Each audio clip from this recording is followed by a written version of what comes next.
1년 중 가장 좋다고 하는 추석 명절을 지금 보내고 있습니다. 거리두기가 이제 없는, 그렇죠? 거리두기가 없는 첫 명절이라고 그래요. 3년 만에 가족끼리 만나면 마냥 좋고 행복해야 할 텐데, 근데 또 다 그런 것은 아닌 것 같아요. 사소한 말 한마디 때문에 감정 상하고 삐지고 안 보고 다음에 또 가야 되나 말아야 되나 고민하고 그런 가정들도 많지 않은가 싶습니다. 제가 한 언론에서 보니까 추석에 해서는 안 될 금기어가 있더라고요. 절대 이런 말을 하지 않으셨는지 이미 했는지 한번 잘 생각해 보시기 바랍니다. 첫 번째는 앞으로 뭐 먹고 살래? 굉장히 걱정해 주는 척하는 것 같지만 스트레스를 엄청 주는 거예요. 뭐 먹고 살래? 다 알아서 먹고 살아요. 두 번째는 이것도 결혼 언제 할래? 절대 이거 저도 이거 이렇게 젊은 청년들 걱정돼서 하는 말인데 본인들은 이제는 이런 거 하면 안 되는 시대가 됐습니다. 세 번째는 비슷한 말인데 애는 언제 가지려고? 애 걱정하지 마세요. 알아서들. 참 저도 이런 말이 나도 모르게 나오는 거 보면 저도 이제 기성세대인 것 같아요. 애 언제 가질래? 둘째는 안 나니? 뭐 이런 말 하면 안 된답니다. 네 번째, 다 너 잘 되라고 하는 말이야. 어른들 이런 말 꼭 하죠. 너 잘 되라고 하는 말이야. 근데 그게 아이들이 듣기에는 잔소리로 들리는 거죠. 마지막에는 이거 정말 저도 스트레스 받아요. 살 많이 쪘네. 아이고 살 많이 쪘네. 본인이 제일 잘 알아요. 너무 얘기하지 마세요. 살 많이 쪘네. 오래간만에 만나서 살 많이 쪘네. 이거 금기어랍니다. 우리 이런 말 하면 10만 원씩 벌금 내세요. 그러나 그럼에도 불구하고 명절에 우리는 또 모여요. 그렇죠? 상처 받았어도 다음 명절 되면 안 모이실 거예요? 또 모여요. 매년 귀성 행렬이 막 지금도 뭐 보니까 서울에서 부산까지 9시간 걸렸다는 뉴스가 또 나오더라고요. 매년 또 갑니다. 가족이 왜 모일까? 가족이 왜 모일까요? 가족이 모이는데 이유가 있을까요? 이유가 없습니다. 그냥 가족이기 때문에 모이는 거예요. 가족이기 때문에 모인다. 부모가 자녀를 위해서 열심히 헌신하고 희생합니다. 누가 물어요? 왜 이렇게 자녀를 위해서 희생하고 헌신합니까? 그럼 부모가 뭐라고 대답할까요? 내 자식이니까. 내 자식이니까. 뭐가 이유가 필요하겠어요? 내 자식이니까. 내가 그렇게 열심히 내 자식을 잘 돌보는 거죠. 반대로 자녀가 부모에 대한 효를 다해요. 왜 이렇게 부모에게 지극정성으로 모십니까? 뭐라고 대답하겠어요? 내 부모니까. 당연히 누가 모시겠어요? 내 부모니까. 당연히 내가 잘해야죠. 무슨 이유가 필요하겠습니까? 그냥 가족이기 때문에 사랑하고 가족이기 때문에 우리가 모시고 섬기는 것이죠. 여러분 가만히 생각해 보세요. 우리 인생이 탄생과 죽음인데 어디서 탄생합니까? 가정에서 탄생하는 거예요. 엄마 아빠의 축복 속에 우리가 태어나는 거예요. 가족들이 얼마나 기뻐합니까? 또 우리 죽음은 어디서 죽어요?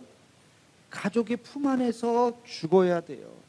가족의 품 안에서 죽지 못한 죽음을 우리는 불행한 죽음이라고 그러잖아요. 그렇죠? 그러나 행복한 죽음은 뭐예요? 가족들이 다 함께 있을 때 그 가족들의 얼굴을 보면서 마지막 말을 남기고 이 세상을 떠나간 죽음은 정말 행복한 죽음이죠. 가족장으로 그래서 장례를 치르는 것입니다. 성경도 가족에 대해서 또 가정에 대해서 굉장히 중요한 가르침을 많이 곳곳에서 이야기하고 있습니다. 그 중에서도 가정에 대한 말씀 중에 신선하다 못해 충격적인 말씀이 바로 오늘 본문 말씀입니다. 우리 다시 한번 오늘 본문 말씀을 읽어보겠습니다. 디모데전서 5장 8절 말씀입니다. 시작. 누구든지 자기 친족, 특히 자기 가족을 돌보지 아니하면 믿음을 배반한 자요 불신자보다 더 악한 자니라. 아멘. 신선하다 못해 충격적이죠. 이 말씀이. 여기는 아주 중요한 두 가지의 의미가 담겨져 있습니다. 첫째는 가족을 돌보는 것과 하나님을 믿는 것이 별개의 문제가 아니라는 거예요. 우리의 신앙생활과 가정을 화목하게 잘 돌보는 것은 신앙생활 안에 있다는 것입니다. 이 두 가지가 분리된 이야기가 아니라는 거예요. 제가 한번 말씀을 드렸어요. 여러분, 신앙생활과 인격의 성숙과 분리된 문제가 아니라고 말씀을 드렸어요. 거짓말하고 욕하고 이런 사람이, 나쁜 짓을 하고 그랬던 사람이 예수님 안 믿었을 때는 그냥 아유, 저런 사람이 있나 보다. 근데 이 사람이 예수님을 믿었어요. 근데 여전히 그러면 돼요, 안 돼요? 안 돼요. 이건 신앙의 문제예요. 이제 욕하면 안 되고, 거짓말하면 안 되고, 사기치면 안 되고, 못된 짓 하면 안 돼요. 아무리 교회에서 뜨겁게 통성기도를 하고 하여튼 성경을 10번을 읽고 20번을 읽어도 그 사람은 신앙이 좋은 게 아니죠. 왜? 우리의 인격과 신앙은 이제 하나이기 때문에 그렇습니다. 그리고 마찬가지로 하나님을 알게 되고 신앙생활을 하면 여러분의 가정이 변화되어야 하는 거예요. 가정은 엉망인데 이 사람은 신앙이 좋아? 이런 말은 있을 수가 없어요. 이런 말은 성립되지가 않아요. 믿음이 좋으면 그의 가정도 화목해야 되는 것입니다. 그래야 우리의 진정한 신앙이 완성이 되는 것입니다. 하나님의 성령의 역사는 여러분의 일터에서만, 교회에서만 일어나는 것이 아니라 여러분의 가정에서도 일어나야 할 줄로 믿습니다. 위기의 부부가 있어요. 갈등한 그 부부가, 그 부부의 문제가 다 해결되는 거, 이게 신앙이라고요. 부모와 자녀와의 그 갈등이 믿음 안에서 다시 화목해지는 것이 신앙의 영역이라는 것입니다. 그래서 부부간에 더 친밀해지려고 노력하고 서로를 위해서 기도해주고 자녀들의 손을 잡고 기도해주는 그 모습이 우리의 가정 안에 있어야 할 줄로 믿습니다. 이것이 오늘 본문 말씀의 첫 번째 의미예요. 본문 말씀에 담긴 두 번째 의미는 뭐냐면, 가족을 돌보지 않는 것은 뭐라고 그랬어요? 믿음을 배반한 자요, 불신자보다 더 악한 자다. 다시 말해서 그것은 악한 행위라는 거예요. 가족을 돌보지 않는 행위는 악행이에요. 사탄의 역사라는 것입니다. 여러분, 가족을 돌보는 것은 이제 우리 크리스찬들에게 있어서 선택의 문제가 아니에요. 해도 되고 안 해도 되는 문제가 아니라 그것은 필수입니다. 내가 크리스찬이 되는 순간 우리의 가정을 잘 돌봐야 되는 마땅한 책임이 우리에게 있는 것입니다. 악한 영은 계속해서 우리의 가정을 돌보지 못하게 하죠. 부부간의 갈등 그냥 내버려둬. 갈라서 부모 자식 낳으면 끝이야. 그냥 이런 이야기들을 나도 모르게 자꾸 해주는 것이, 그게 악한 영의 역사예요. 그러나 하나님의 사람은 우리의 가정을 그렇게 내버려 두서는 안 됩니다. 화목하게 만들고 하나 되게 만들고, 가정에 가면 마음 편하고 늘 행복과 은혜가 넘치는 가정이 되어야 하는 것입니다. 때때로 용서를 구하고 용서를 해 주어야 할 때도 있는 것이죠.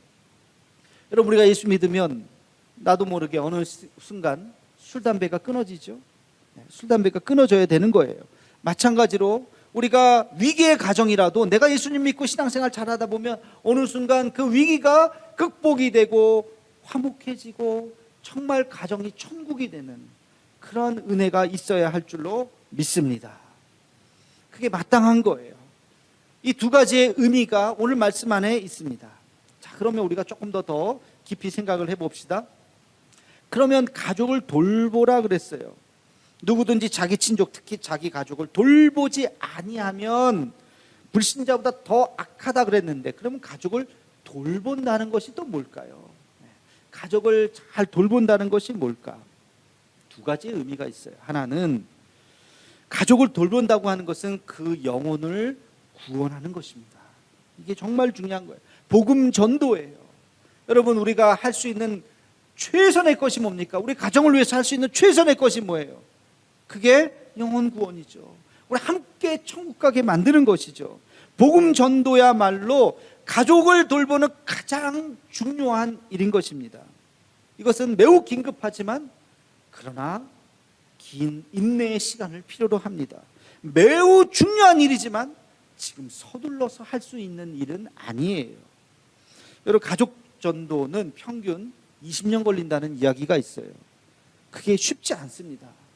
나를 너무 잘 알잖아요, 가족들이. 그렇기 때문에 가족을 전도한다는 것은 참 쉽지 않아요.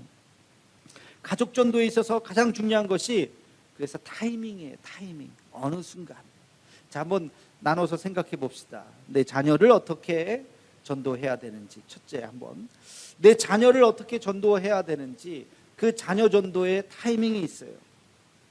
첫 번째 타이밍은 골든 타이밍인데, 그것은 10살 이내입니다. 10년의 시간, 그 10년의 시간이 부모에게 주어지는 거예요. 지금 아이들이 아직 5살, 6살, 7살입니까? 지금 골든 타이밍. 지금 그 아이들에게 정말 하나님에 대해서 이야기해주고, 매일매일 잠자리에 들 때 아이의 머리에 손을 얹고 손을 꼭 잡아서, 하나님께서 오늘도 너와 함께 하셨단다, 내일도 하나님께서 함께 하실 거야 라고 하는 기도를 해 주어야 돼요. 신앙생활은 교회에서만 하는 것이 아니라 신앙생활은 가정에서도 한다는 것을 그 아이에게 뼛속까지 그것을 심어 주어야 하는 것입니다. 그래서 가정 예배를 드려야 돼요. 함께 같이 찬송하고 기도하고 예배 드릴 수 있는 가정이 되어야 합니다. 그게 10살이. 그 시간은 아이들이 뭘 해도 다 따라해요. 근데 10살 넘으면 슬슬 내 손에서 빠져나가기 시작해요. 곧 사춘기가 시작이 됩니다. 그래서 이 골든타임 10살 이내의 그 아이들에게 정말 신앙 안에 푹 잠길 수 있도록 그런 가정의 분위기를 만들어야 됩니다. 이게 첫 번째, 우리 자녀들을 믿음 안에서 만드는 첫 번째 시간이에요. 안타까운 것은요, 우리 한국 교회가 지금 부모님들 세대의 절반이 되지도 않는 그 자녀들이 하나님 곁을 떠나는 아이들이 절반도 넘어요. 이래서 지금 믿음의 대물림이 이어지지가 않습니다. 이거는 어느 한두 교회 문제가 아니라 지금 한국 교회 전반적으로 다 그래요. 부모님 세대가 정말로 이것은 반성해야 돼요. 그 골든타임을 첫 번째 놓치셨다면 두 번째 한 번 더 기회가 있어요. 그게 위기의 청소년기 시절입니다. 중고등학교 시절. 중고등학교 시절 아이들 믿음 생활하기 참 어렵죠. 그러나 한편으로는 이게 두 번째 골든타임이에요. 청소년기 아이들에게 굉장한 스트레스가 있어요. 인생의 스트레스. 그게 뭘까요? 공부죠. 또 인간관계예요. 아이들과의 친구관계.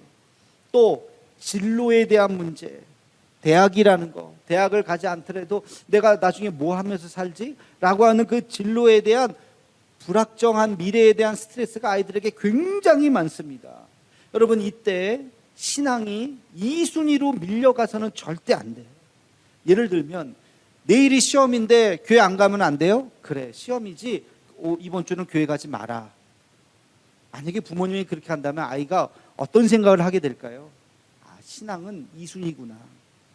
하나님은 두 번째로 중요한 거구나. 시험이 더 중요하구나. 내일 학원 시간이랑 교회 시간이랑 겹치는데 학원 가면 안 돼요? 그럼 학원 가야지. 교회는 다음 주에 가라. 라고 이야기를 한다면 이 아이의 마음속에 신앙은 2순위예요. 하나님은 2순위예요. 학원이 더 급한 거예요. 그런 자세로 중학교, 고등학교 때 그 아이가 자라게 되면, 그러면 하나님은 나중에 없어요. 돈 버는 게 더 중요해.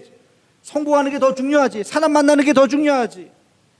다 하다가 남는 시간에 교회 가게 되는 것입니다. 여러분, 청소년기 때 이 하나님에 대한 절대 가치를 잃어버리게 해서는 안 돼요. 시험인데, 야, 시험보다 하나님 있는 게 더 중요하지. 하나님이 너를 지키시는 것이 더 중요하지. 시험 못 봐도 괜찮아. 예배 드려야지. 오늘 예배 드려야 돼. 학원 안 가도 돼. 하나님 앞에 예배 드려야지. 이 절대 가치를 그 아이에게 가르쳐 줘야 돼요. 이걸 가르쳐 주지 않으면 이 아이가 좋은 대학 가면 뭐합니까? 성공하면 뭐합니까? 좋은 직장 가면 뭐합니까? 돈 많이 벌면 뭐합니까?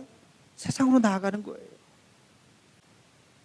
여러분, 야곱이, 창세기 보면 이제 야곱이 부모님의 집을 떠나죠. 거기 보면 하나님이 나타나십니다. 팥죽 사건으로 집을 떠나게 되는 상황에서 첫날 밤을 맞이해요. 광야에서. 어저께까지만 하더라도 따뜻한 집에서 자다가 오늘 이제 광야에서 어디로 가는지도 모르고 여기서 하룻밤을 자면서 천사를 만나게 되는 그때에 하나님이 나타나셔서 하는 말씀이, 나는 아브라함의 하나님이요 이삭의 하나님이다. 이렇게 이야기해요. 아직 야곱의 하나님은 이야기하지 않았어요. 거기서 처음으로 야곱이 하나님을 만납니다. 그래서 그 땅을 베델이라고 이야기하잖아요. 하나님의 집, 내가 여기서 하나님을 만났다, 여기가 베델이다, 그렇게 이야기를 합니다. 드디어 그가 자기의 모습으로 하나님을 만나는 거예요. 아버지의 하나님, 어머니의 하나님이 아니라, 내 조상의 하나님이 아니라 나의 하나님을 만나는 그 순간, 그 광야에서 하나님을 만나는 순간이 있었던 것입니다. 우리 자녀들 10살 때까지는 부모님의 힘으로 교회 나오는 거예요. 그때까지 애들이 잘 나오는 거 중요하지만 부모님이 떠나면 언제 또 무너질지 모르는 신앙이에요. 근데 청소년기 때 드디어 자기의 힘으로 하나님을 만나야 돼요. 나의 하나님을 만날 수 있어야 돼요. 자기의 그 절박함 속에서 하나님을 만날 수 있어야 되는 것입니다. 우리 자녀들이 다 그렇게 하나님을 만나는 은혜가 있기를 주님의 이름으로 축원합니다. 그 다음, 부모를 전도하는 타이밍은 어느 타이밍일까? 여러분, 부모님이 그냥 잘 살 때, 건강하시고 평범할 때는 참 전도 교회 가자고 말하기 어렵습니다. 뭐 이렇게 뭐 선물 하나 준다고 갑시다, 뭐 부모님이 뭐 그런 선물 하나, 뭐 그게 뭐 아쉽겠어요? 그게 참 전도하기가 어려워요. 언제 전도해야 되느냐? 갑자기 어려움이 왔을 때, 병들었을 때, 병원에 입원하셨을 때, 어떤 위기가 왔을 때, 여러분들은 그 위기를 믿음 안에서 잘 극복할 수 있는 모습을 보여드려야 돼요. 부모님에게. 형제들 중에, 야, 그래도 제가 교회 다니는 제가 다르네, 하는 게 다르네, 이 어려움을 대처하는 방법이 다르네 하고 그 모습을 보여주셔야 돼요.